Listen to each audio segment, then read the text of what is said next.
On Friday, I said that this week I wanted to talk about Speaker of the House Paul Ryan and the fiscal scenario for Trump world for the next 4 years, and I'll do that in as briefly as I can because it has significant influence on what the Fed discussed last night and how they came to the decision set of decisions they came to, and why their view is for higher interest rates than was previously the case, and also explains why there is the spread and the more uncertain outlook between different members of the Fed than was previously the case.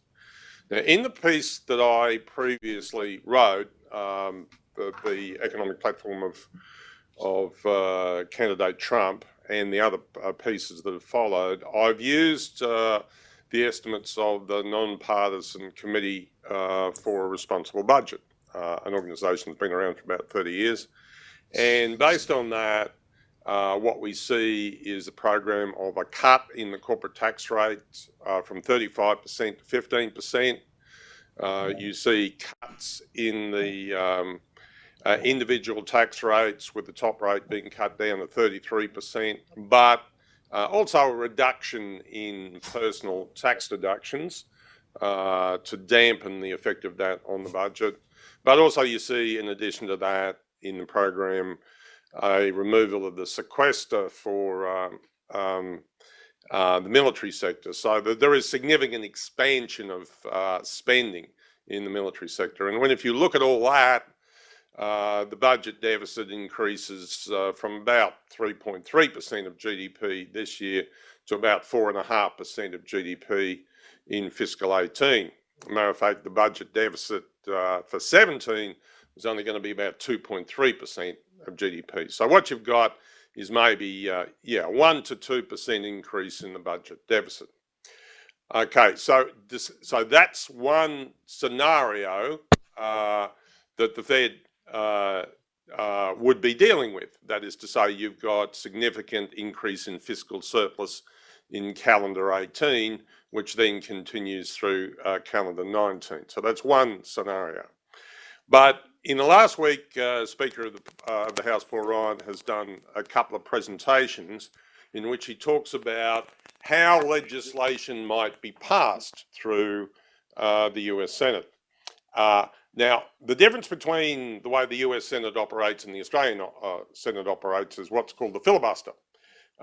There is 100 senators in the US Senate, and you have to have a majority of 10 senators. That is to say, you have to have a minimum of 60 votes in the Senate to avoid what is called the filibuster. And that was the filibuster. The filibuster means that somebody can keep talking about the bill for months if necessary in order to delay it. And the purpose of the filibuster originally was that you keep talking until you get consensus on an issue, but in effect it's also proved an effective way of stopping legislation getting through at all. Now, the way of avoiding the filibuster, Paul Ryan says, is to pass a budget reconciliation bill. And the budget reconciliation bill only takes a majority, simple majority in the Senate, and the Republicans have 52 senators and the Democrats have 48, so it could pass a budget reconciliation bill. Now, the difference between a budget reconciliation bill and an ordinary budget is that a budget reconciliation bill has to have a balanced budget. That is to say, it cannot expand the budget deficit. Now, Paul Ryan says in the presentation that I've seen is that you could reduce the corporate tax rate down from 35% to 20%, eliminate the corporate tax deductions, and reduce the individual tax rates, so the minimum was 33%. And you could do that without affecting the budget balance, and that could be passed as early as the middle of next year as a budget reconciliation. So what you've got there is you've got two scenarios. You've got a scenario in which what you get, and perhaps Paul Ryan has suggested the additional corporate tax cuts and other measures might be passed, in further years or in further sessions of Congress. So what you've got then is two completely different fiscal scenarios. One in which you get corporate tax cuts, but no increase in the budget deficit, or you get larger corporate tax cuts and a significant increase in the budget deficits. Now, those are the two scenarios that were being dealt with in the discussion by the Fed over the last 2 days. And Janet Yellen was asked about that, and she said, yes, we discussed that. And the result of that was that what you see in the scenarios of the summary of economic projections is quite a significant variation in growth numbers, although what the net result of it is, of the consideration of that, pretty much as I said in the piece about the Fed last week, is that I said last week that because of the fact we're entering Trump world and we're having these corporate tax cuts, then the Fed will have to act more aggressively than the market now believes. That's what I said last week. Now, what the summary of economic projections reveals to us this morning is the Fed is going to do exactly that. Yes, the Fed provided a 25 basis point rate hike, as was expected by the market. But in addition to that, the level of the Fed funds rate, both at the end of this year, next year, and the year after, is 25 basis points higher because this year they estimate they'll need to provide 3 rate hikes rather than 2 rate hikes.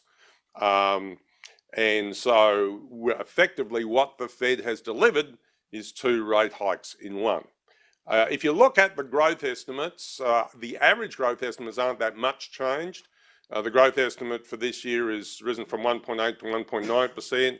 The average growth estimate for next year has risen from 2% to 2.1.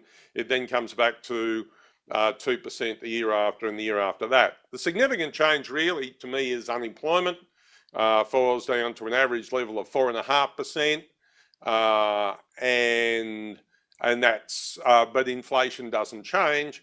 To me, what I think is going to happen is that the Fed is going to be surprised by stronger private fixed capital investment that they currently anticipate. I think that growth will be stronger both this year and next year than they currently anticipate, and I think their acceleration of the Fed funds rate over the next 3 years is going to be faster than they currently anticipate, and that's the end of my comment.